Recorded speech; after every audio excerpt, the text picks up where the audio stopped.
and welcome to the 31st meeting of the Education and Skills Committee. I ask everyone to turn mobile phones and other devices to silent for the duration of the meeting. Today we have received apologies from Jamie Halcro-Johnson and we welcome to committee Oliver Mundell as his substitute, and I'd like to invite Oliver to make any relevant declaration of interest.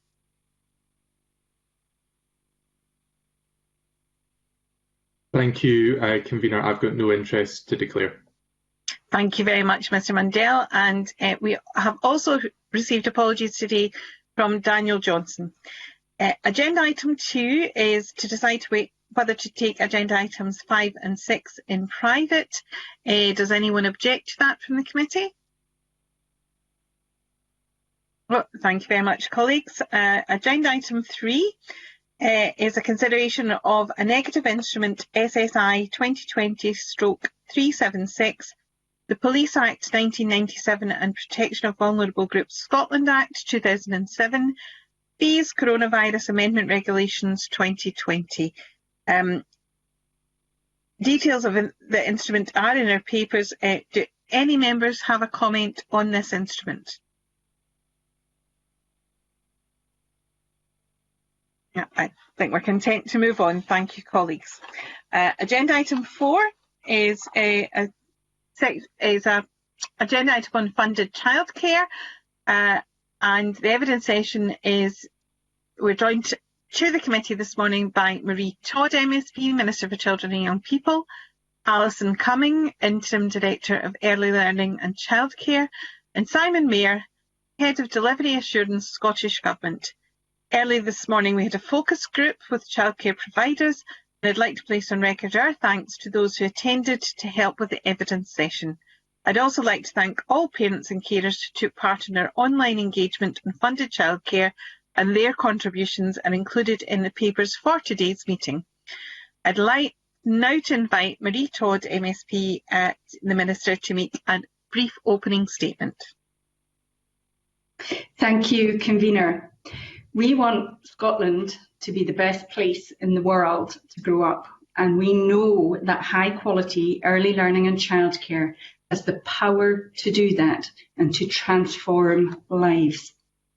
Back in March, I, in partnership with local government, took the incredibly difficult decision to pause the 1140 Hours expansion programme to enable local authorities to focus on our immediate response to the coronavirus pandemic. That decision also recognised that elements of the expansion programme simply could not proceed in the face of a global pandemic. Construction activity ceased almost completely for 4 months. Training provision and recruitment activity could no longer take place face-to-face.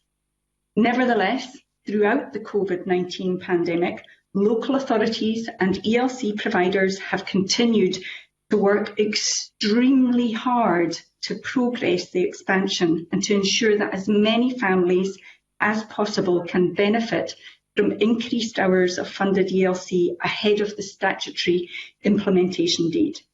Work has continued to secure the required workforce and to rephase capital programmes as construction activity resumed after lockdown.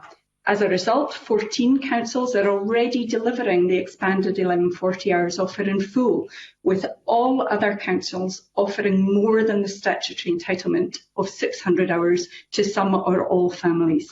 Our latest data collection in August found that more than 80% of children in funded ELC were receiving more than 600 hours, and 61% of these children, more than 56,000 children, were already receiving 1140 hours.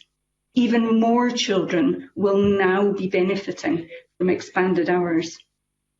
When the extent of the impact of the pandemic became clear with the closure of the whole sector, other than providers and settings who were providing critical childcare, I couldn't have dreamed that in December we would be this far on with delivery. Local authority colleagues and other delivery partners have shown tremendous commitment to deliver the expanded entitlement. to so many more families since March. And as we look ahead to 2021, we will continue our focus on realising the transformational benefits of the expansion, including improved educational and developmental outcomes for children, enhanced family wellbeing, and greater employment and training opportunities for parents and carers. We are firmly committed to the rollout of the transformational ELC expansion programme and the benefits we know it will bring to our children and families, and we'll continue to work with local government and providers to deliver on that as quickly as possible. The ELC Joint Delivery Board met last Friday on the 4th of December to consider the evidence that has been gathered on readiness to deliver the expansion, including the advice of an independent review. Having carefully considered that evidence, the Board has recommended a new delivery date for 1140 hours of August 2021. This recommendation is now being carefully considered by Scottish ministers and by COSLA leaders.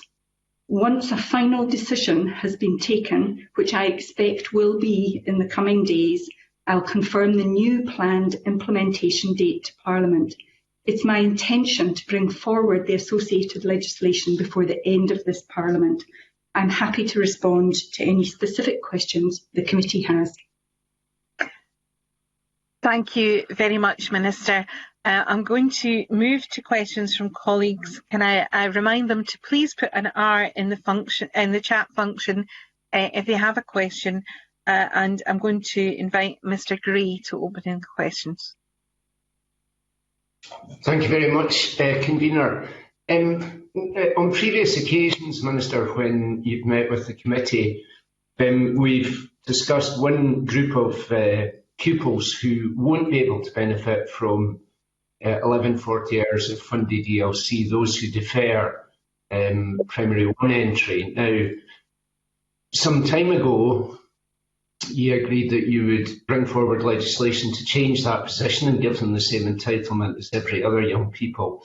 And I'm delighted to see that you've done this earlier this week, or the end of last week. No, earlier this week, haven't you?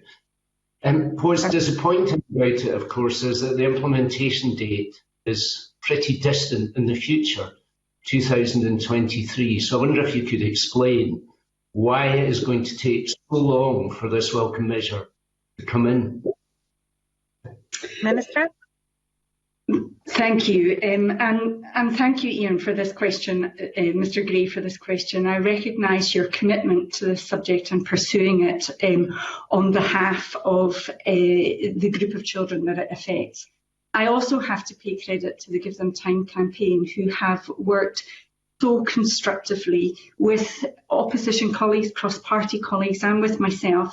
And I have to commend them on their successful campaign. Within just a couple of years, they have achieved a change in legislation, which means that automatic right and entitlement to free funded childcare will come in. Now, you're absolutely right, that right will not be in place until 2023. That reflects some of the timing challenges that we have. So at the moment, everybody's focus is on delivering 1140 hours. We've got real concern, as I'm sure we'll get into the detail with during this committee appearance, around capacity to deliver 1140 hours, and adding another unknown variable in terms of requirement for capacity to that is just very, very difficult for me to make a commitment to deliver on sooner. What I can say, as I've said many times before, is that I fully expect local authorities to make decisions about additional funded ELC in a deferred year for August to December children born children who defer to be based on the assessment of a child's well-being. They should work in partnership with families and local services to assess what's in best interest of the child. And that's set out in the ELC statutory guidance that accompanied the Children and Young People Scotland Act. It's also worth noting, and again, this is testament to the success of the campaign, that there has been a significant shift in the percentage of funded deferral applications being granted. Most local authorities now accept most requests. So if we looked at the data a few years ago, there were only 13 local authorities which delivered 100%, which said yes to 100% of referrals. Just last year, that was 20 local authorities, and of the 11 of the other 12 accepted over 80% of applications. So the picture has changed substantially because of the campaign, and the change in legislation, which is coming a couple of years down the track, will be the final jigsaw. But I expect local authorities to put children's wellbeing at their decisions before then. Mr. Gray? I mean, you're absolutely right to give credit to the Give Them Time campaign. But I think you have to understand that that campaign was won over a year ago when, in Parliament, you accepted the need to change the legislation. You've had a year to prepare that legislation. It's just been laid now, and it will be a further 3 years before it's implemented.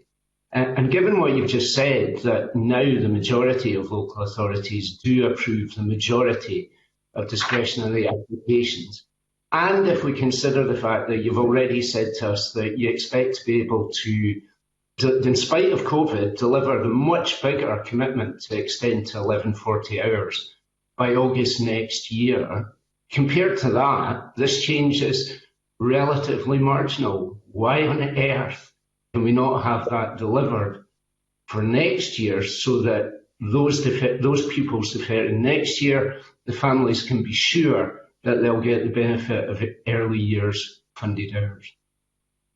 Minister? So I absolutely understand that campaigners will be disappointed at the delay, but my colleagues in local government who, and I both judge that this unknown quantity could threaten the delivery of 1140 hours. So I have to prioritise the delivery of 1140 hours. We have made substantial steps towards delivering. We've put on Parent Club, for example. We've worked with the big Give Them Time campaign to put on Parent Club information direct to parents, which makes it very clear that they have a right to defer. We are making progress on many of the issues associated with this campaign. But in terms of the statutory entitlement, I cannot put that in place until 2023. That's the earliest I believe I can safely deliver that. Well, I don't have any more questions, Convener, but I'm very disappointed. And the Minister knows two things. One, we can't try and amend this statutory instrument, and she will have to come back to committee to actually move it. So I would just make a final plea to her to reconsider and think about changing it and bringing it back in a form which would deliver it earlier for more families. Thank you. Thank you. I have a supplementary from Mr. Adam in the chat. Thank you, Convener, and good morning, Minister. I was just listening to your dialogue with Mr. Gray there, and I was trying to work out from what you've said earlier on. Bear in mind I'm relatively new to this committee again, and I'm just playing catch up. But is it not the case that you've got so many challenges in the coming year, and because of the COVID situation, you've had challenge after challenge just to get the programme of building, make sure there's processes there.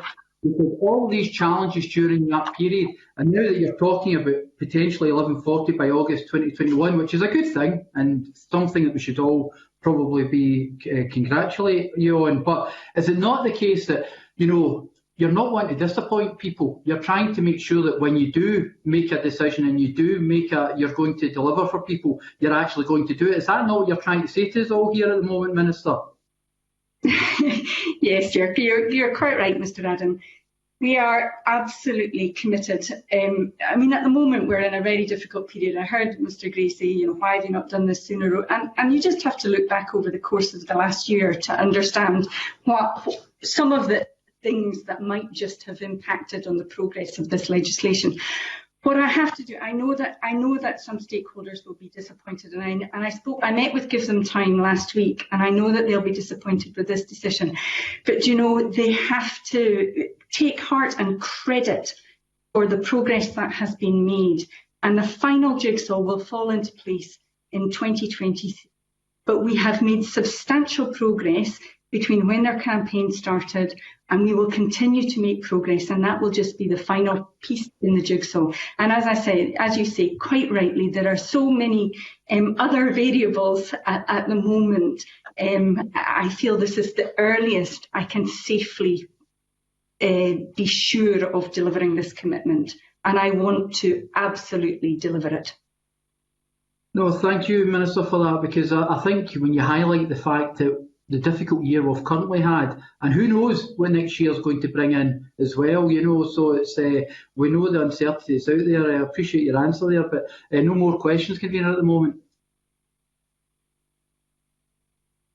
Thank you, Mr. Adam. I'm going to move to Beatrice Wishart. Thank you, Convener. Good morning, Minister and panel. I'd like to follow on Ian Gray's line of questioning there about the deferral process.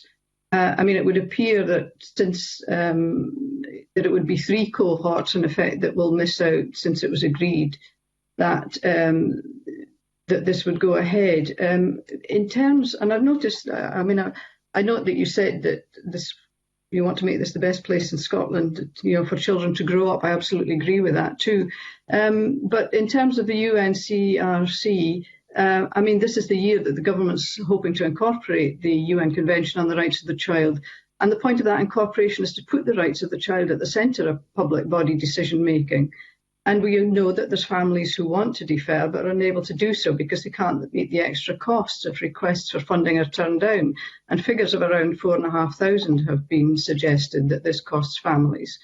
So if the UNCRC is incorporated this year, does the Minister believe that charging for deferral would be compliant?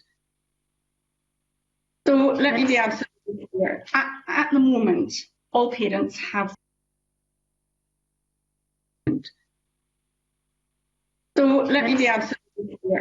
At the moment, all parents have the legal right to defer their child's entry to primary school if they're not yet 5 years old at the beginning of the school year. And under current legislation, you're quite right, it's only children born in January, February who defer who are automatically entitled to an additional year of funded early learning childcare.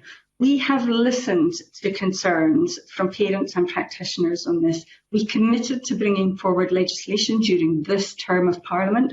I've done that. It is absolutely essential that when planning for this, we work closely with local authority partners to assess the resource implications and to set achievable implementation timetable for this change. Now, it's not that between now and 2023 there will be no change at all. We're working very closely with local authority partners to see what changes we can bring in the interim. But before 2023 is the earliest date which I can reasonably be confident of delivering a full right for all children. Thank you for that answer. Ms. Wishart? Yeah, can I have another question on a different topic? Do you want me to do that now? Yes, you can do. Thanks. Yeah, thanks. Thank you, Convener. The other issue was around 2-year-olds, and the latest Improvement Service progress report on the expansion said proportionately the 2-year-old take-up is further behind the anticipated position at 54% of the pre-COVID forecast figure than the uptake amongst 3 to 5-year-olds. So could I ask what progress is being made to raise awareness of the offer to 2-year-olds, and what progress has been made in discussions that began in 2016 with the UK government to develop a legal gateway to share data on families who are potentially eligible? So I thank Beatrice Wishart for this question. Increasing uptake and raising awareness and ensuring a high quality 2-year-old offer is a joint effort. We're all working on it. We're working collaboratively with local and national government to support increasing uptake and awareness of the 2-year-old funded entitlement. And I'll give you more detail on where we've got to with the UK government, but we're also working with parents and carers to help them to make informed decisions around ELC through the services that they already access. So parents and carers should hear about this offer through health visitors and through Social Security Scotland when they're accessing Best Start grants. We're extending eligibility to care experienced parents as well, and we're keen to highlight that offer. We also, if you remember, worked very hard in a multidisciplinary way to develop good practice around how to enable parents to easily access this offer. So we work with the Children and Young People Improvement Collaborative work, and we've shared our learning from that, and we're keen to continue sharing our learning with that. In terms of the legal gateway, I absolutely share Beatrice Wishett's frustration with this. We're working with the UK Government, with the DWP and with the HMRC to make progress on this, to enable exactly the same data sharing ability as English councils currently have access to. Now, we're pursuing a legal gateway under a UK Act with UK departments, and we are dependent on UK government timescales and work plans. And there have been a number of frustrating delays. There has been delays relating to work on the EU exit, there were delays relating to the 2019 general election, and now there are delays relating to the COVID pandemic. In February this year, I wrote to the then UK Minister in charge of the Legal Gateway, Nigel Adams, MP, who was the Minister for Sport, Media and Creative Industries. But since then, responsibility has moved again within Whitehall.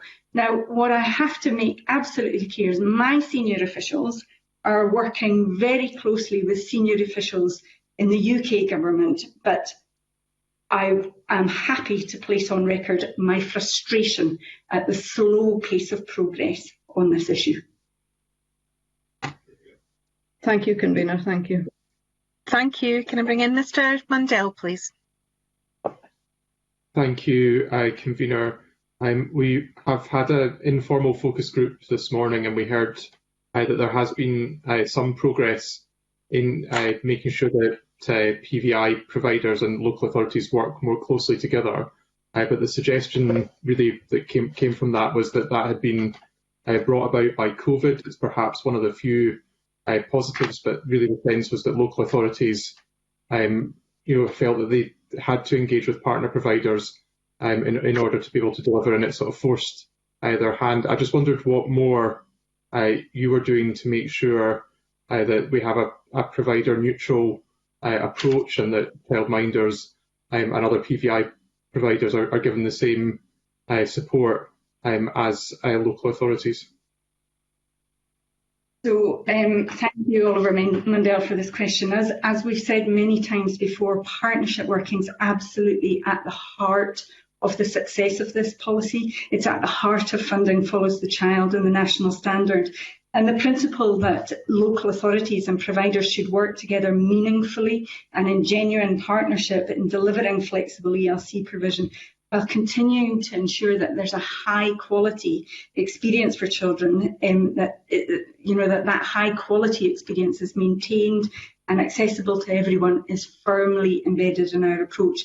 There's loads of good examples of partnership working, and we're aware that some of these relationships have further strengthened since the pandemic, because, as you rightly say, providers in the private, third-minding and child-minding sectors had to work really closely with local authorities, particularly to deliver the critical the critical workers' childcare entitlement.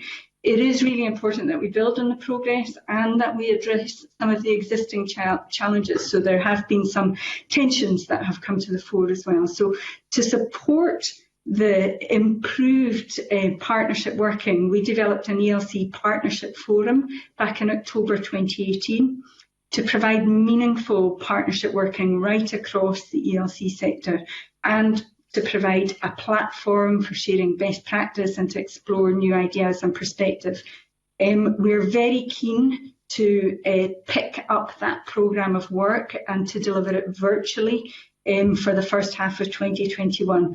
And to inform that and to prepare for that, we had a survey launched just this week, seeking the views of the sector on where the forum should focus its programme of work. Mr Bundell? Thank you for that. Just briefly, I'd be interested in, just at the end of the next answer, if you're able to say when you expect that survey work to kind of be fed back and finished. But my sort of second question was, we had this also the suggestion, and it's something I hear locally from parents and from ELC providers, that there's just a sort of inflexibility sometimes in the local authority approach, that there's still a sense that they see the local authority nurseries as sitting side by side with school, and that they're not always, across the country, and in every setting, being as flexible as they can to make sure that the hours on offer work for parents. Is that something you're aware of, and what are you doing to address it? So Funding Follows the Child will transform the sector. So essentially that Funding Follows the Child will put the power into parents' hands to choose the type of childcare that best suits their child and their family. And so long as that provider meets the national standard, which underpins everything that we do, and is willing to enter into a partnership arrangement with the local authority, there will be they will be able to access their funded childcare through that provider. So the landscape will be transformed by that. As we have been phasing in 1140 hours, we've seen some significant changes. And actually we're using, the proportion of 1140 hours that's delivered by partner providers is greater than we expected at the very beginning when we started to do work on this. I would expect to see that continue to evolve as 1140 hours comes in and is embedded. On the survey work, the survey only went out this week. So we'll be waiting for responses, and basically we're planning a programme of work for the first 6 months of 2021 to enable good partnership working and to put that in place. Thank you. I was sorry to jump back in, but I was really asking about local authority run nurseries and whether they were pulling their weight when it came to offering expanded hours. There was just a sort of suggestion that still, they were happy to kind of do maybe what would be called the kind of easy hours that match up with school time, but not offering the hours that parents are looking for. That was really what I was getting at, and I maybe wasn't very clear. Yeah, sorry about that. So perhaps I misunderstood. So to be clear, local authorities have a statutory duty to consult with the population that they serve every 2 years and to ask what type of childcare and what models and what hours are required. Now, there isn't, absolutely we're working towards things being more flexible for families. What that doesn't mean that every setting will offer every model of childcare or every range of hours. In each area, though, local authorities will be providing what parents are looking for. Now, in some places, sometimes that will mean a local authority nursery offering 8 to 6 all year round, and a mix of ages. I've been to local authority nurseries where they take babies right up to 5-year-old. So the picture is changing, but that will continue to progress. And I would expect, actually, as parents understand the transformation that's gone on, one of the challenges is that people just ask for what they're expecting. And I think as they realise the potential to ask for what works for them, local authorities will be pushed to deliver hours that suit really well working families and support families in the way that we hope that this offer will. Yeah, I have a couple of. Thank you. I have a couple of supplementaries. Can I go first to Rona Mackay? Sorry, Convener, it's not really a supplementary, it's a separate question. Could I bring Mr Neil in then, and I'll come back to you, Ms Mackay, next. Supplementary from Mr Neil. Okay, thank you, Convener. Can I say, Minister, I think the Scottish Government strategy and principles are absolutely bang on, first class. And the problem we have, and as you know, I represent a constituency in North Lanarkshire, is that the Scottish Government's intentions are not always being carried out. I mean, I don't think if you spoke to a number of parents, not all parents, and certainly spoke to people in the PVI sector in North Lanarkshire, they would say that the funding is not following the child. Just now, with a number of cases, criticisms of where a child and the parents are being denied a place in the PBI sector, although that's by far their preference, because the council has put a cap on the expenditure for the PBI sector, even although there's apparently available £6 million unspent. And the view is, and I have to say I've got some sympathy with this view, the view is that the council basically is running the policy to suit its own it's got two roles, it's a regulator and a provider, and it seems to be that it's driven by its own provision needs rather than its own regulatory needs. And I just wonder, does the Scottish Government perhaps, I know you've done your best and your officials have been working on this issue for some time. It's a problem that the convener and I have both, I think, raised with you. But I think there comes a time when the government has to say to recalcitrant local authorities who are not fulfilling the spirit and the letter of the policy that enough is enough. They have to give the PBI sector a fair crack of the whip, particularly where the parents want to exercise the choice of having the child go to a PBI provider rather than a local authority provider. And then truly we can see that the money will follow the child. And I feel a great policy at national level is being undermined by local practice in this case. Minister? So, firstly, I have to put on record that I am grateful to North Lanarkshire for delivering 1140 hours. It has been the toughest of tough years as we have brought forward, all progress on 1140 hours had to stop and we had to pivot and turn and face a national emergency. Despite that, North Lanarkshire, because of their commitment to delivering this policy, were able to deliver 1140 hours in October this year. So credit to them. Part of the reason, and I don't think it's intentional that they haven't delivered full flexibility at the point of delivery of 1140 hours, I think it's as a result of some of the buildings not being built, and they had to bring forward, they had to use different plans in order to deliver the 1140 hours. There's been a particular situation in North Lanarkshire, so one of the things that has happened is that a very small number of parents applied late to have a nursery place in a PVI setting, and they were unable to get their first choice setting. It is it's really disappointing when a brilliant policy like this does not feel like a brilliant policy to the parents who are receiving it. But it is not, I think, I would have to defend North Lanarkshire. I don't think it's a deliberate attempt to thwart what the government wants this policy to deliver. What will make a difference next year is, as I said, that funding follows the child, that national standard, all of that will, when the statutory duty is in place, all of those underpinnings will be legal requirements, and the funding will follow the child. This year, it has been an exceptional year, and as I say, I do have to give credit to North Lanarkshire for delivering 1140 hours. Can I just come back in there, Convener? I would agree with the Minister. I think North Lanarkshire does deserve credit for committing itself, unlike many other authorities, to 1140 hours, and more widely. North Lanarkshire has pioneered the 365 Club, for example, which is highly commendable. So this is not a rant and it's not a generalisation about education in North Lanarkshire. It's about a very specific issue. And quite frankly, it's kind of independent of the 1140 issue. What has happened is a cap has been put on the PBI budget, and I believe frozen for 3 years.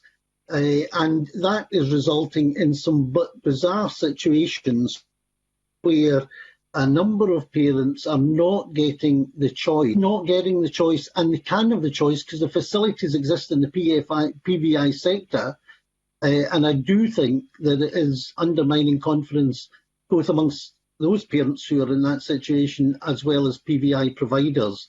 And I'm certainly happy to meet with you, and I'm sure the convener might want to join that meeting as well, because I think there is a specific issue in North Lanarkshire that does need addressed, but it's not about the lack of commitment to 1140 hours. It's about other policies which are not giving parents the choice that they need.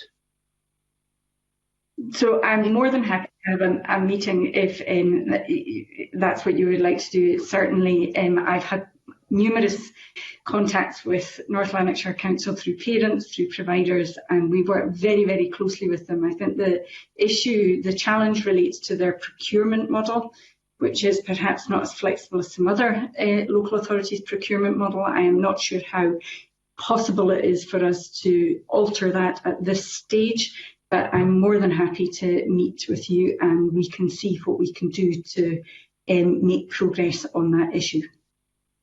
Great, thank you. Thank you, Mr. Gale. Got an indication of another supplementary from Mr. Gibson. If you Yes, apologies, convener, because I was called out by a colleague to talk about ferry issues there, but a few minutes ago. But I've been contacted. I contacted the minister about this prior to COVID, just about the continued frustration among providers that local authority places continue to be offered first, which doesn't really reflect parental need or choice. And I think this is affecting the viability of some of the private nurseries, which are needed if we're going to reach, if we're going to ensure that parents have a choice and indeed that we have the capacity that's required. And there's also an issue, certainly in the papers that we got, that 62% of member organisations of the National Day Nursery Association are saying that they have difficulties with the retention, and some of that is because nurseries are going out from the local authorities are actually going out and poaching staff. So how do we encourage local authorities to train more staff rather than just simply try and poach them from the private sector, where local authorities are sometimes not assisting in the same ways as their own nurseries? Okay, thanks, Mr. Gibson. It's not really supplementary in what we were on, but if the Minister can answer that, and then I'll go to Rona Mackay. Thank you. So firstly, let me reiterate again on record that partner providers are absolutely crucial to the success of this programme. We do need them to not just survive but thrive in order to deliver the capacity and the flexibility and the range of experiences to suit children and families. You know, it is really, really important that they are a part of this programme. What will solve these issues is funding follows the child. So funding follows the child, as I've said already a couple of times, absolutely puts the power into the parent's hand to choose the type of childcare that suits them. And local authorities will explain what's on offer, what different models are available, and parents will have the power to choose the offer which suits them, which best suits their child and which best suits their family. Now, that isn't fully implemented at the moment because we don't have the statutory requirement to deliver 1140 hours and we don't have the statutory underpinning of the national standard, which includes funding follows the child. I do expect that to make a difference when we put that in place next August. In terms of the workforce, I mean, local authorities are training their own workforce. There is a huge amount of investment right across the board of in-work, and that are recruiting from colleges and universities and apprenticeships to ensure that the pipeline of new employees is available for this expansion. We've been working on this for many years. And you're right, local authorities need to be responsible. They can't thrive at the expense of the PVI sector. So they need to be very carefully managing this situation. Many local authorities throughout the expansion have had internal recruitment programmes, so they've taken people already working for the local authority and retrained them in early learning and childcare so as to try not to impact on their PVI colleagues, because PVIs are, as you said, absolutely crucial to the delivery of the capacity. Thank you. Ms Mackay? Good morning, Minister. Yeah, I wanted to ask you a couple of things. One was really about, the effect of the pandemic this year and how much it may have set back the fantastic initiative of the 1140 hours. In Eastern Bartonshire, we're delivering 940, and that's mainly as a result of two new nurseries having to be stopped construction during lockdown. But it was mainly on the point, you've kind of covered it a bit about, training and, those trying to enter the profession. I know there was a huge recruitment drive and, presumably it's still going on. But has it affected the number of trained practitioners you can get to the profession? And are you confident that you'll have enough by next year, August 2021? So you're absolutely right that the pandemic has had a pretty devastating effect on this programme. If you think about, you would just pause and reflect for a moment. Back in March, we had to make the decision to pause the delivery. Every single local authority and all of our partners turned to face the crisis that we faced. Most of the sector was closed. We had to bring forward a programme of childcare for critical key workers and for vulnerable children, and we were in completely unknown territory. And despite that, and despite the fact that we're still in unknown territory, we still daily face challenges from COVID. We're not through and out the other side at all, far from it. Despite that, councils and their partners have managed to deliver in the face of the pandemic. They've managed to increase what their offer was in what was already a complex and challenging transformational social infrastructure investment. So again, all credit to my local authority partners and all of those folk in the PVI sector, the childminders, the nurseries, the playgroups who have managed to turn and face this pandemic and have continued to increase the offer despite that. In terms of coming to the decision about reinstating the offer, the delivery assurance team have worked very closely with councils to collect evidence of the impact on COVID on delivery, and that's included quantitative data as well as detailed programme reviews with council teams. The core areas of expansion that we considered when we were having these discussions with local authorities included uptake and eligibility, capacity, infrastructure partners, workforce and quality. And the additional areas that we had to cover, that were raised with us in discussion were the impact of the COVID-19 pandemic guidance, so the operating guidance, the public health guidance, which does put not many, but there are some capacity restraints because of that guidance, and the impact of COVID-19 costs on the programme finance. We have offered, the Joint Delivery Board received a really detailed assessment to support our decision making. And as well as all of that detail, we carried out an independent health check in November to test our assumptions and to consider and identify risks.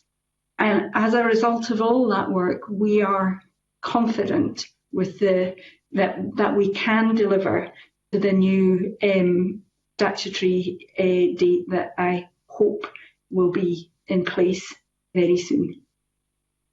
Thank you, Minister. That's really encouraging to hear. It sounds like there's been an enormous amount of work going on just having to cope with this. That's me, Convener. Thank you. Thank you very much. Can I bring in Mr. Greer? Thank you, Convener, and good morning, Minister. I'm interested in the construction issues that have occurred as a result of the pandemic, but also the wider issues around the need to create additional capacity, either through expansion of the existing estate or the creation of whole new facilities. The Futures Trust report states that there are 6 local authorities that won't have created the required number of spaces to hit 1140 hours by August of next year.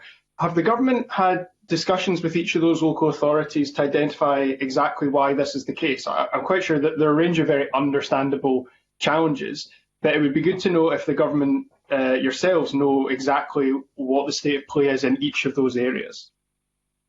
So yes, and I can ask, I'll ask at the outset, I'll ask Simon to give you a little bit more detail on that. My official who works very closely with local authorities in every part of Scotland to ensure and to support them in delivering 1140 hours. Firstly, construction stopped for 4 months, and buildings which were meant to be built weren't built, frankly. And getting construction going again there are some capacity constraints within construction which mean that it isn't quite functioning as it did pre-pandemic. Then we also have to add into the mix, we're in winter now, and all the potential for bad weather to disrupt delivery is another unknown in terms of, I don't know quite where we're at this stage in time, whether we're facing a no-deal Brexit or whether we've delivered a deal on Brexit. But, there's a lot of unknowns which may impact on a big infrastructure and programme like this.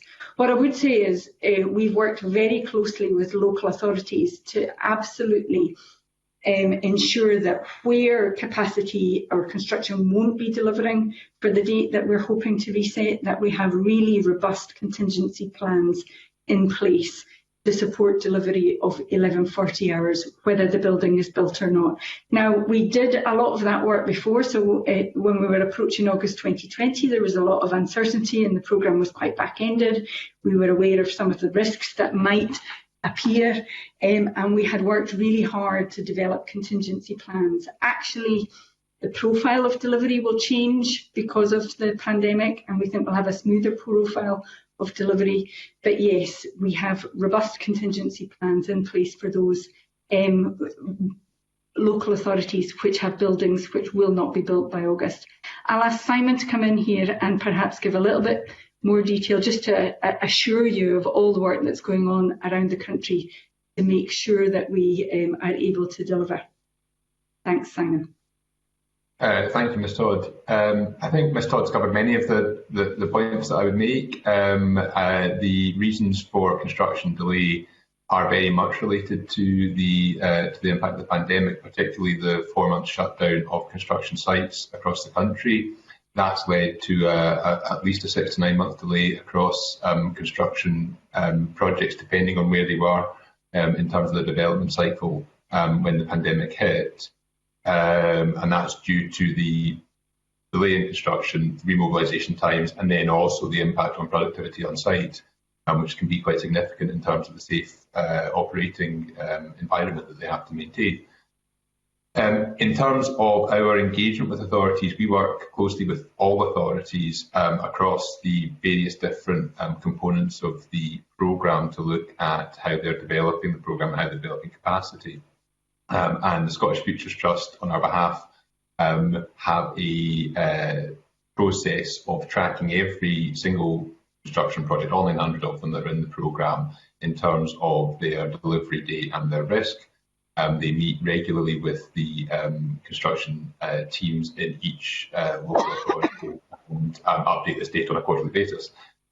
We know which are the projects at this point which are programmed to be delivered after August 2021. And as you mentioned, as Mr Greer mentioned in his question, there are a number of ways to realise capacity. Physical infrastructure addition is one of them.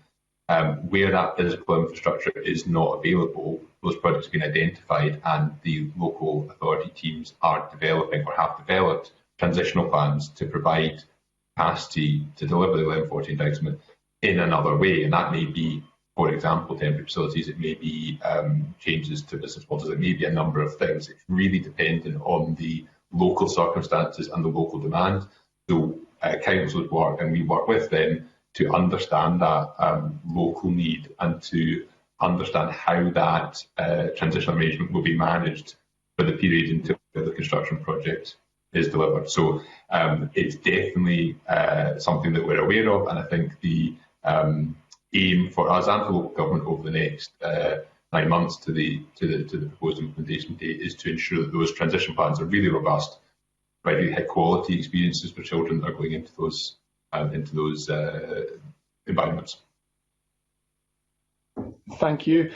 Looking beyond these transitional arrangements that might involve temporary facilities and things that you mentioned, looking at the permanent additional infrastructure that's required, are all the required sites, the parcels of land, in local authority ownership already, whether or not the construction is underway, completed, etc.?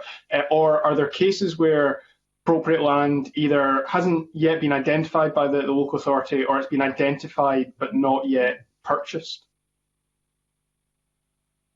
If I'm honest, I would have to check. I'm not aware of any projects at this point where the local authority do not own, have not secured the land that they need. There are some projects where there's a small tail of projects that go on beyond August 2021, and I couldn't swear to it without going back and checking. But we could certainly do that. But I'm not aware of any issues where land purchase is an issue in delivering a project at this point. Thanks. If where you find there are any specifics and want to write to us to flag those up, that'd be useful. Just one final question then. Were all the required construction projects underway by March and then delayed by the pandemic, or were there construction projects that had not yet begun at that point? And I suppose the follow-up to that is, of those, if there is a group of projects in that position, have any of them since resumed, or are there projects that have not yet started construction at all, ground has not yet been broken on the site? Again, I think I would have to... Sorry. On you go, Simon. Mr. Mayor, yeah, thanks. I think we'd have to check the detail of that. I'm not aware of any projects that are not. I couldn't tell you if there are any projects that are not specifically started at this point. All projects were in either construction or development.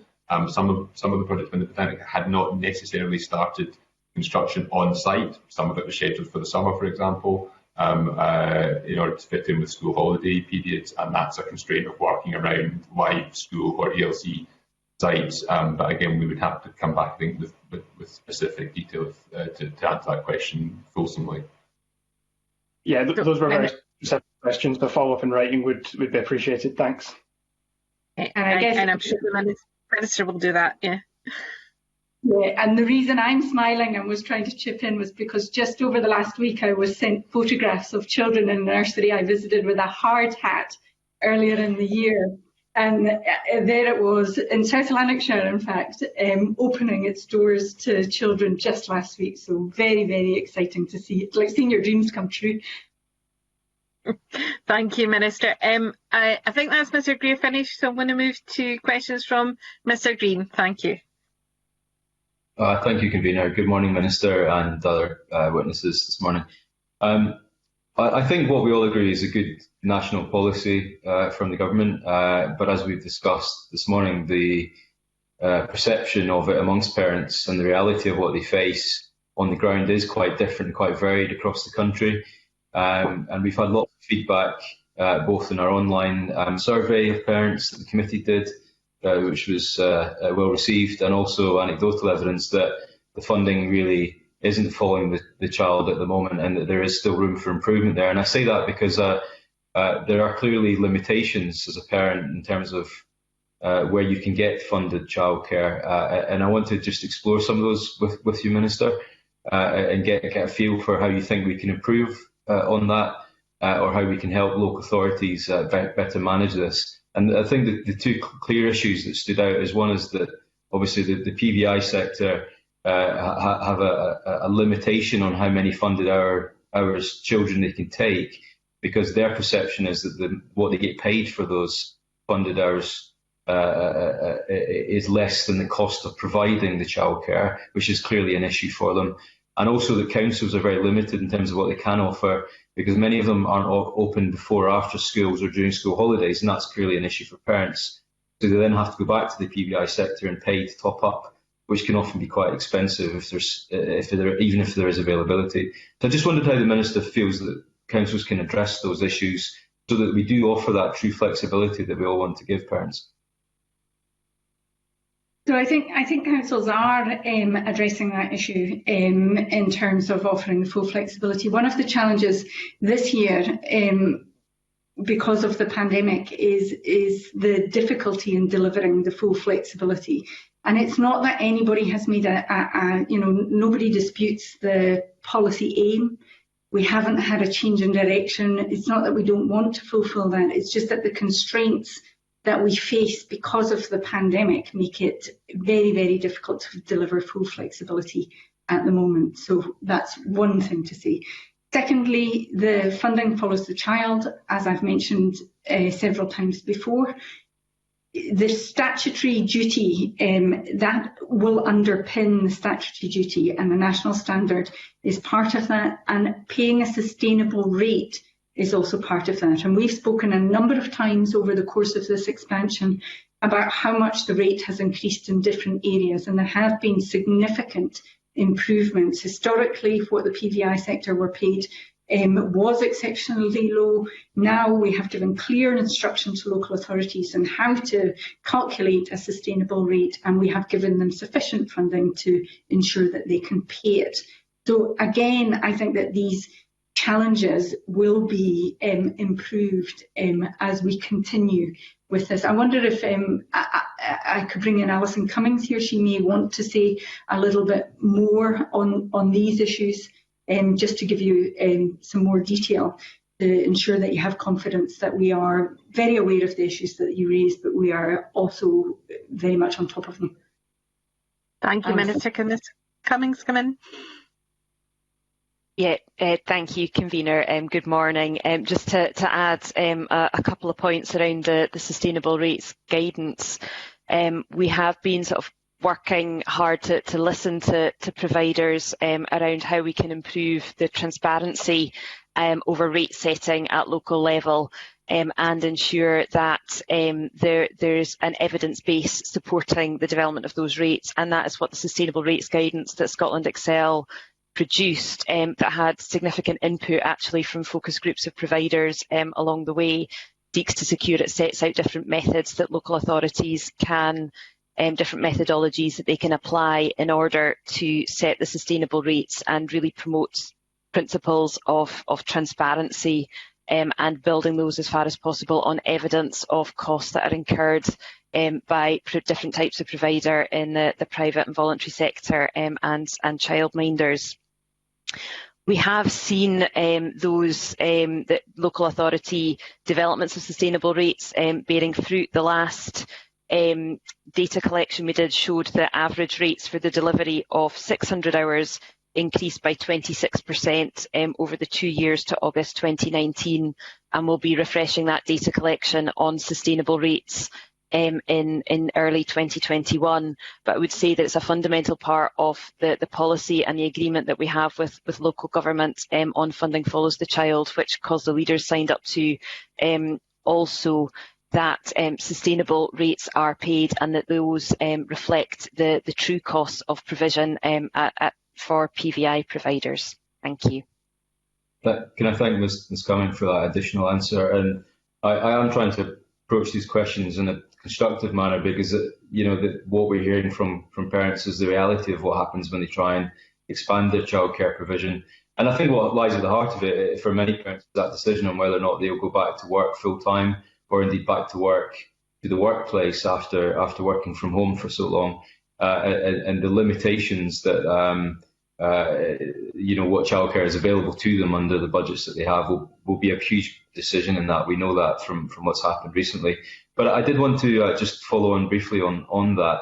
On how much money have been given to councils, a few councils have raised concerns with me that much of the funding that was given to them to either increase to 1140 or even just to make the statutory minimum requirement as it currently stands, a lot of that money has disappeared over the last 8 months on either running childcare hubs or dealing with additional COVID-related expenses, which is through no fault of their own or indeed the government's. But how much money do we know that has been given to councils specifically for rollout 1140 has had to be diverted away? And how will the government deal with that? Will any of these councils be recompensed for that? So if I could pick up on this, and again I'll ask Alison Cumming to give a little bit more detail after I've spoken. Firstly, I welcome Jamie Green saying that it's a good policy. I actually would dispute that. I think this policy, as he mentions in his follow-up question, is totally transformational. It is huge. It will change the prospects for families, for parents who want to go out to work. The impact of high quality early learning and childcare on children who receive it not only follows them throughout their schooling and ensures that they achieve their full potential, it follows them into adulthood, and there's a measurable impact on their children when they have received high quality early learning and childcare. This is a truly transformational policy, and it will be not only transformational to the individual children who receive it, it will support their families, it will tackle poverty, and it will tackle some of those really challenging intergenerational complexities that have been so challenging for Scotland for so many years. So I'm really excited that we're at the point of delivering this transformational policy. In terms of the funding, I think you're absolutely right. We said to local authorities as we face this emergency situation to approach their budgeting with, we gave them flexibility to use ELC money to provide key worker critical childcare. And I think nationally the figure is around 7% of funding was diverted to respond to that need. Of course, the picture varied throughout the country, and some local authorities had not come close to delivering 1140 and therefore didn't have to pay for the structure of 1140 and could use, had a great deal more flexibility to use that funding to deliver critical childcare. Other local authorities which were very close to delivering 1140 found it a little bit more challenging, but I'll ask my colleague Alison Cummings to give you a little bit more detail around that. Ms Cummings. Thank you, Convener. Thank you, Minister. Just to Ms Todd has made the the key points there. We're at the moment analysing financial returns from local authorities about their planned or actual spend on ELC in the current financial year. The indications are, as Ms Todd has said, be on average around 7% of the revenue funding for 2021 has been spent on COVID-related matters, and making use of those funding flexibilities that we set out to authorities in a letter in May. What we are seeing is that in the main, that's having an impact in terms of the timing, for example, of recruitment. We don't see it as having an impact in terms of actual delivery, and that's one of the factors that's gone into the GDB's consideration of setting a new statutory date, that there's maybe been a one-off impact of non-recurring costs being incurred in this current financial year in 2020-21, which might mean in some cases for some authorities they might undertake some of their recruitments a little bit later than they might otherwise have done. That's one example.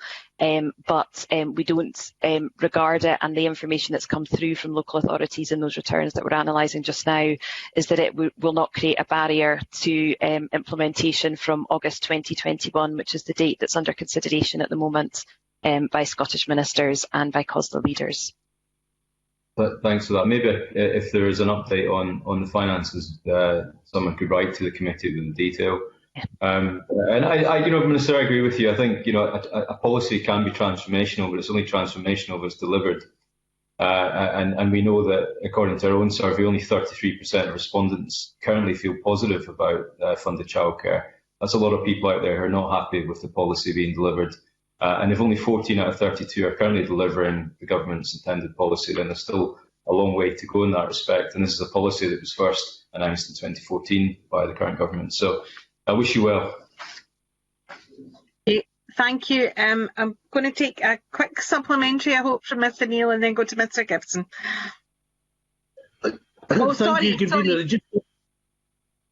Sorry, I've just seen the notes, and it's another area, Alex. Sorry about that. I'm going to bring in Mr Gibson first, and then I'll come to you.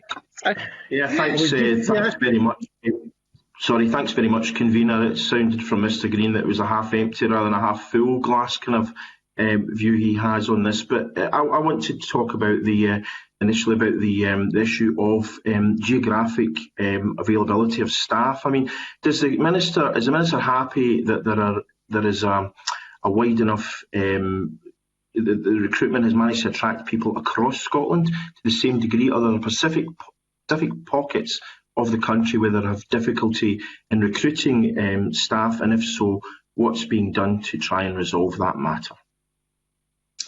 So you're absolutely right to ask the question. We've been working closely with our local authority partners and with colleges, universities and Skills Development Scotland and to develop modern apprenticeships to ensure that there was sufficient workforce coming through the pipeline, and we've worked really, really hard on that. Rural areas, which both you and I represent, can sometimes have difficulty with just there not being enough people. Island communities particularly prone to just not having enough people. It's not that there is any unwillingness to do the work, there just aren't enough people. What we have found though is in the rural areas and particularly in the islands, there are people who are currently working part-time who want to switch over to working full-time, and this has given them the opportunity. So in many ways, the challenge that I fully expected in rural areas hasn't actually been borne out by the data. I'll ask Alison Cummings again to give a little bit more information about where there might be particular recruitment challenges.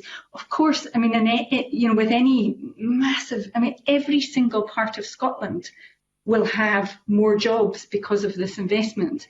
That's something to be welcomed, but undoubtedly it brings a national challenge as well. But when I think, again, of the area that I represent, full-time jobs which are secure and satisfying. I mean, remember I said this is a transformational project. People will go to work with knowing that they're making a fundamental difference to people in their own community. These are really attractive jobs. And as far as I am aware, we're not seeing any difficulty. In fact, if anything, we're seeing oversubscription when the jobs are going out to recruitment. But I'll ask Alison to give you a little bit more information about how we've approached ensuring that we have sufficient workforce in place.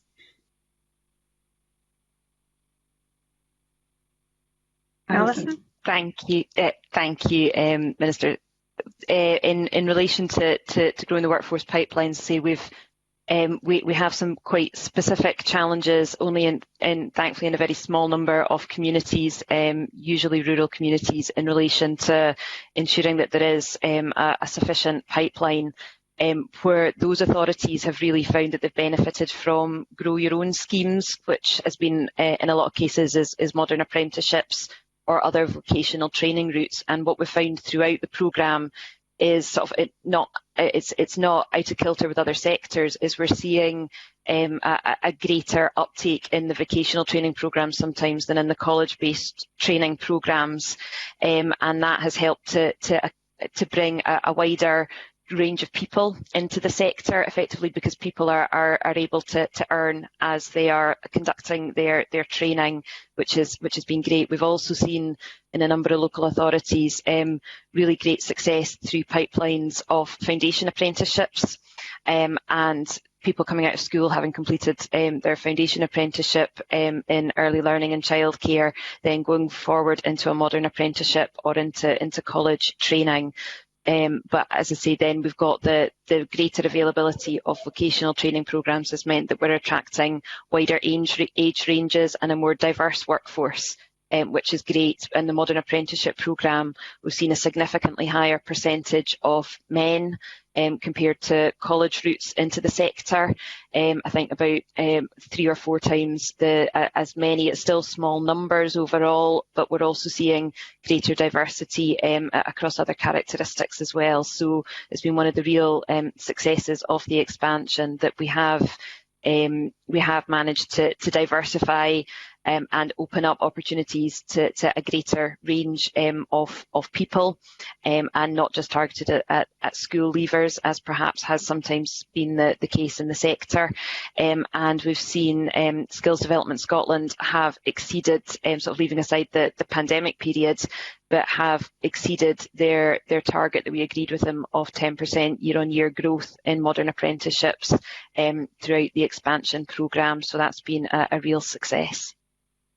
Yeah, thanks for that. I mean, I've heard only good stories about the vocational programme and indeed the apprenticeships, and I've spoken to a couple of young men who are very enthusiastic about their new careers and thoroughly enjoying it. Just one wee thing to add though, you did say there are some areas that have particular challenges. Is there any kind of incentive scheme to try and persuade, for example, people to move from other areas to the places where there are particular challenges to enable those areas to be able to provide the same level of childcare as everywhere else? Not that I'm aware of. I mean, I'm smiling wryly because people living in those areas would say that the pandemic has provided an incentive scheme, and there's real concern about the population shift that's occurring. I'm glad to see young people in. I think we're in a time of flux at the moment. If there requires to be any extra effort from our part put in to ensure that we can recruit the right people to deliver this phenomenal programme, then I'm certainly open to suggestions. That's great. Thanks very much. Sorry. Sorry, Mr. Gibson, is that you finished? No, I was wanting to ask about the tax-free childcare scheme, because I understand that there's a real issue about HMRC saying that there's a reason that the uptake of tax-free childcare is low in Scotland, with only 5.4% of UK families who are using that being from Scotland, and there's apparently over the last 3 years, £1.7 billion unclaimed. So there's a suggestion that there should be a single parent-held account for all early learning and childcare support funding. So I'm just wondering if that's something the Scottish Government is looking at in order that it can maximise the take-up of this tax-free childcare account. So you're absolutely right to point to the poor take-up of that. It is something which the complexity of applying for it makes it disincentivises applying for it. So one wonders if it was constructed deliberately that way. However, we have put information onto Parent Club that makes it straightforward for parents to navigate. Actually, over the course of the pandemic usage, so parents have gone to Parent Club, our website, more often, and it's a very trusted source of information. So there is good information on that links to the appropriate pages that will help parents to navigate that system. It is complex though, and it is off-putting, and it is disappointing that that's a UK government support scheme, which it's disappointing that parents in Scotland are finding it hard to apply for that and to use it. Okay, thanks. And just lastly for me. Sorry, Alison, would Alison Cummings like to put in a little bit more about that? But some of the challenges, or it's certainly something that we're aware of, and the National Day Nursery Association have raised it with us. No, I'm happy with that. I was just going to ask one other thing, and it's just about how we can encourage an increased number of childminders, because nurseries aren't for everyone. I have to say that my 3 scamps all went to nursery, but they sometimes we had to have a childminder on occasion as well, and there's a real issue about the lack of childminders, particularly for very young children. And I'm just wondering what can be done to ensure that that sector, which seems to be struggling in terms of parents being able to find childminders often in the areas where they live, how we can support it. So certainly there are real challenges facing childminding, and I think childminding offers a wonderful solution for many families. One of the beautiful things about childminding, it's a completely unique home-based offering. One of the beautiful things that it enables is for siblings to learn together. They're not separated into different classes, and I saw that so clearly. I visited a childminding setting earlier this year, met a wonderful childminder, and the children that she looked after, and some of the parents who chose her to look after their children. And one of the very strong reasons why they had chosen that was so that the sibling group could stay together, brothers and sisters, learn and play together, just as they would at home. We are very keen to promote and support families to access childminding as an option. And again, I go back to the introduction of the Funding Follows the Child will mean that any childminder who meets the national standard and has a place available and is willing to enter into a contract with a local authority will be able to offer a funded ELC entitlement. Now, we've seen over the years, as this entitlement has been phased in, we've seen increases in the numbers of childminders who are offering and delivering funded ELC to families, but these increases have been from a very low base, and it will be really important for us going forward to build on these trends and to support childminders to be able to offer funded ELC. Now, that's going to take collaborative working from all of us, collaborative efforts right across partners to support parental choice, highlight the benefits of childminding. Another benefit, I've met an outdoor childminder who does wonderful work. There are real superb practitioners out there who we need to highlight the benefits of childminding, and we need to ensure that parents and carers have information which enables them to make an informed decision about what's the right setting for their child right the way from birth to school age. Now, there are some barriers at the moment. So one of the challenges that we have at the moment is that the paperwork and the bureaucracy, that the bureaucratic process that childminders have to go through to become funded partners is, it's quite a burden on individual practitioners rather than people who are, operating a big nursery that employs lots of people. And we're really trying to ensure that that bureaucracy is made more proportionate. And we want to simplify the process for childminders funded practitioners. And we're working very closely with the SCMA as well to highlight the offer and to really support childminding. One of the challenges that childminding faces at the moment is the decrease in demand for school-age children, which is one of the aspects that make these businesses very viable. So we are keen to understand the complex challenges that childminding face right at this moment and support them and ensure that they not only survive this pandemic but thrive, because I firmly believe that what childminding has to offer is very special and unique, and there are many families who would benefit from it. Thank you. Thanks. Thank you. I'm going to move to Mr. Neil.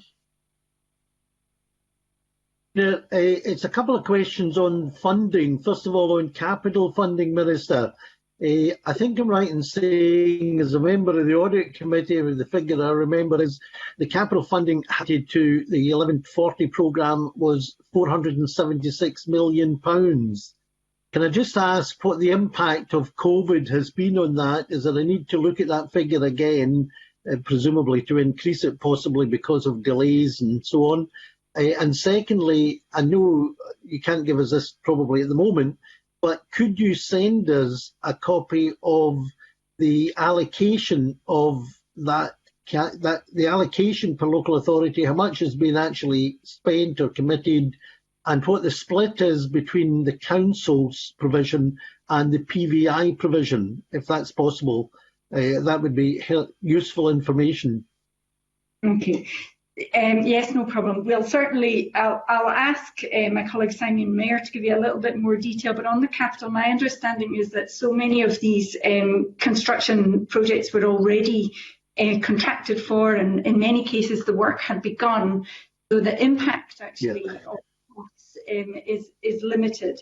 But I will ask Simon to give a little bit more detail on that. In terms of the capital funding for the PVI, you'll remember there was a real challenge in terms of different local authorities, having different processes, engage with the state aid legislation, and local authorities. It's public money going to private industry. There's always real concerns about that, and each local authority had to get its own legal advice on how to do that. Now, some local authorities did manage to do it in a way that was compliant with their legal advice and which was able to support the PVI sector with capital funding.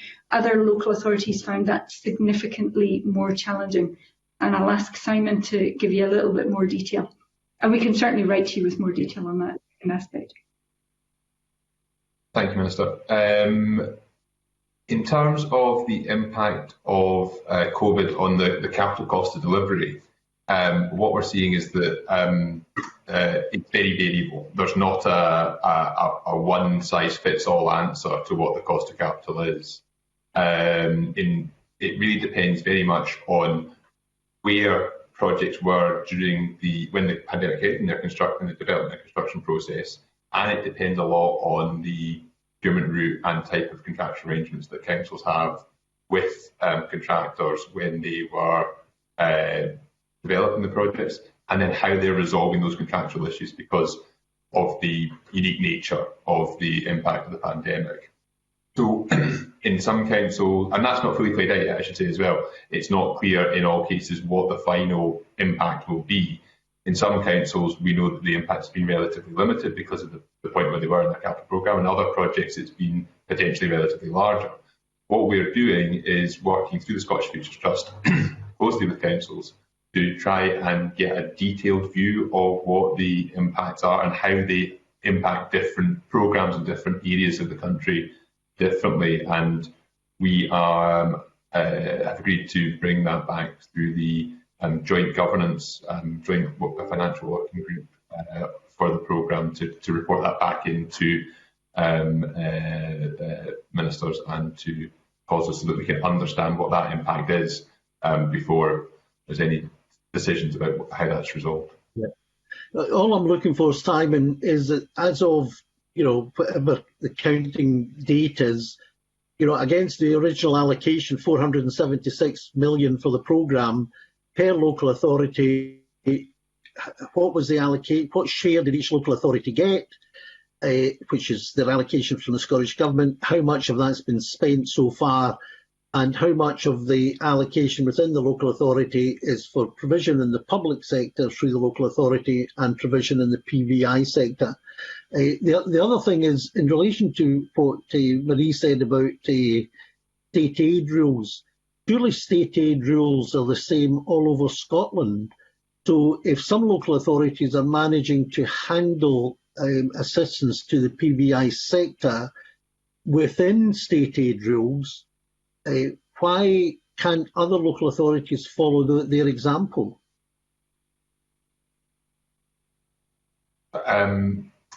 In terms of the state aid question, we know that a couple of things. Each council takes its own individual legal advice on this in relation to its procurement requirements and its interpretation of its statutory duties as properly constituted local governments. And it very much depends on the type of arrangements that councils have put in place. It certainly is possible, and some councils have done it. Some councils have decided that they don't feel that they can do it or that they're not willing to, but it is being seen in various councils that they've been able to provide capital funding. That usually comes with quite a significant degree of governance around it to ensure that the money is used appropriately, and there's a covenant or similar with the provider in terms of what's being provided. But it is possible it has been applied in some councils, and we can provide. But my point is, state aid rules are not different for each local authority. There might be a different legal interpretation of what's required in each local authority, but the state aid rules are not different for each local authority. So for those local authorities that have successfully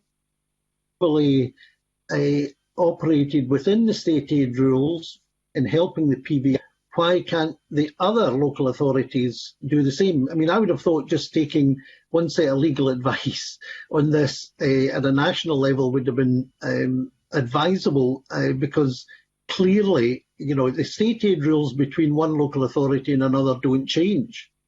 So, you know, if one authority can do it, why can't the others? So if I could come in on that, I think Mr Neil would know very well that I certainly can't direct local authorities to take different, you know, and how they take their approach throughout the country. I can put in place a national framework and I can say this is the outcome that we expect to deliver, but it really is down to local authorities how they do that. During the course of the expansion, we worked closely with all local authority partners, and we did share good practice. So where we saw local authorities managing, you know, it is a challenge to navigate the state aid rules, and it is about how much risk individual local authorities are willing to engage in. So it's an attitude to risk. That may be one of the reasons for the variation around the country. Where local authorities were able to successfully navigate it, we shared that experience with other local authorities, but it really is down to them how they choose to engage with these difficult issues and put the governance in place to deliver for their constituents. I think that was my point, that the local authorities who've done it successfully, sharing how they did it with those who haven't done it so far, because there should be no difference. The state aid rules are the state aid rules. And obviously there is a suspicion that, you know, some authorities might be hiding behind state aid rules or their interpretation as an excuse for assistance to the PBI sector. Now, I'm not making any allegations, let me say that, but I do know that some in the PBI sector believe, rightly or wrongly, that that's the case. And it seems to me that you know, there is an issue there that is reasonable to address. Let me move on to the other issue, and this is my final question, Minister, and that is in relation to the hourly funding from the government to the local authorities and the assumptions around that. Obviously, we are looking forward to, say, the next 3 or 4 years. Is it built into the government funding to the local authorities that there will be an uplift in the hourly funding rate to take account of wage inflation, general inflation or whatever? Is that built into the budget assumptions being made by the Scottish Government?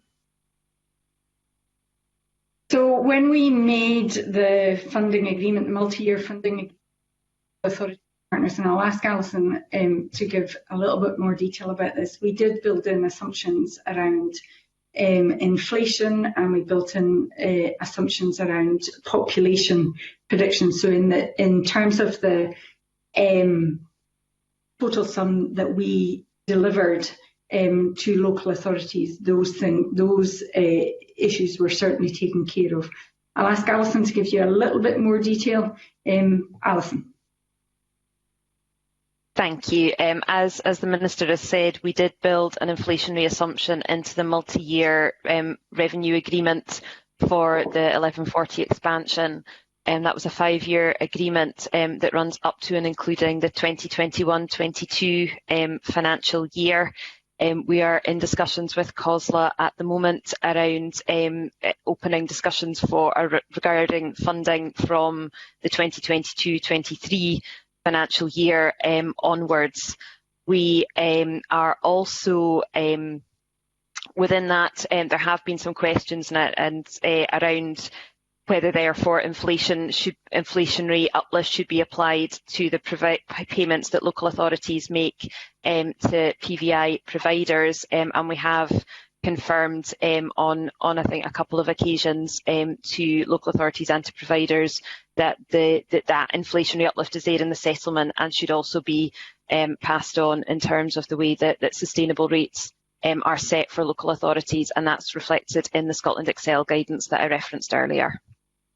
And just a little supplementary to that, Alison, in terms of the inflation assumption, is it based on RPI, CPI, or some other measurement?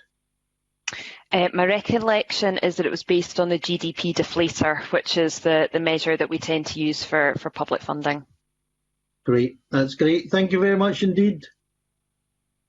Can I just ask a quick supplementary of that? In the focus group this morning, we did talk about the caps on spending in from some local authorities in terms of the private providers, and I just wonder if the cap is in place there.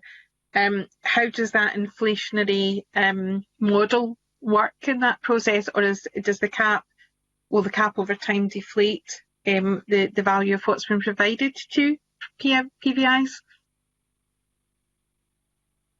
I'm looking, I don't know if the Minister... So I'll ask Alison to give you an answer to that. It's really about, so we're getting into the detail of the procurement model that the local authorities are using, but I'll ask Alison to give a little bit more detail around that. Thank you, Minister.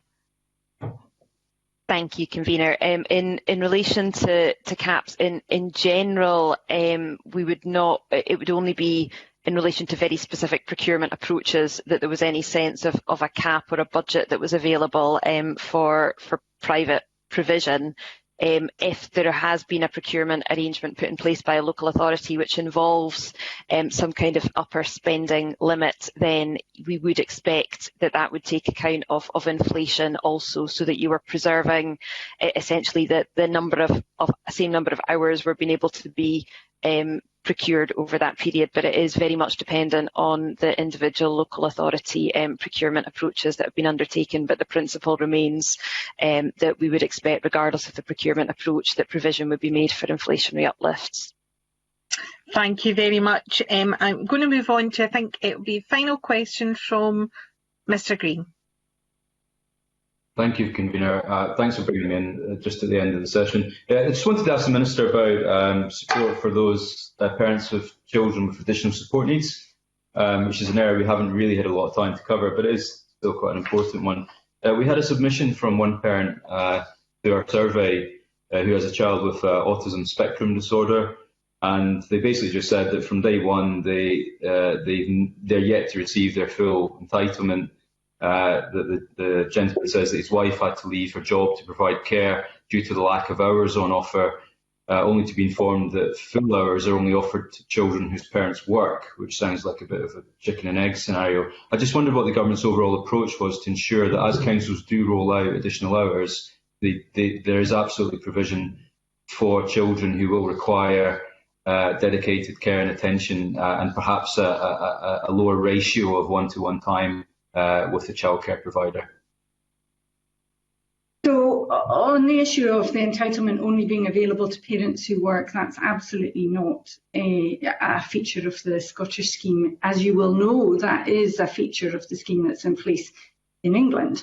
Your Conservative colleagues have made 30 hours of childcare available only to people who work. We recognise...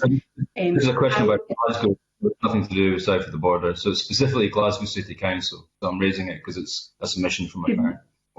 To be absolutely clear, we don't want this offer to only be available to parents who work. We recognise how important it is for parents who want to study, for supporting families. I've heard directly from, for example, kinship care families, where this support package that is offered by 1140 Hours has literally meant that the family can stay together.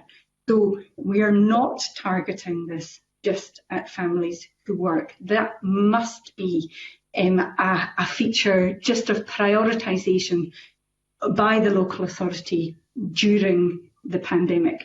In terms of additional support needs, we have for a number of years operated an early learning and childcare inclusion fund, which settings are able to apply to. They can get grants to support practitioners in the setting to, for a variety of things. Like, for example, I visited a nursery in, I think it was in Western Bartonshire, and I met this fabulous wee lass, Rufaro, who has Down syndrome and uses Makaton for communication. And her one-to-one practitioner was able to study Makaton as a result of the grant that the government gave to that setting, which completely transformed Rufaro's ability to take up the offer of 1140 hours. So I would expect absolutely, I would expect local authorities to be working with families to understand the needs of the individual child. The child has a right to education, and I would expect local authorities to put in place what that child needs to be able to flourish in their early learning and childcare. And there are government supports available as well in the form of the inclusion fund. Many of the limits that I read through the detail that came from your parental survey, and I was pleased to see so many positive responses. Obviously, I'm disappointed to hear that some parents are experiencing real challenges, but I'm sure you would agree that many of the constraints that they are facing relate to COVID, not to the fundamental design of the 1140 policy. So COVID has placed constraints on the way that this can be delivered this year. I expect as we progress through this challenge that we are currently still actively involved with every single day of life, as we progress through it and out the other side, things will continue to evolve and improve for the parents who are accessing this and the children. Thank you. I think that's Mr. Geen finished, yeah? Yes, thank you, Minister. Thank you. Can I draw things to a conclusion for today then, and thank the Minister and to the officials for attendance at committee this morning, and we look forward to receiving the correspondence for some of the areas that you've agreed to provide the information to the committee about. So thank you very much. I'm now going to suspend until 12:15, where the committee will reconvene on another platform to complete the committee business today. Thank you. Thank you. Pleasure.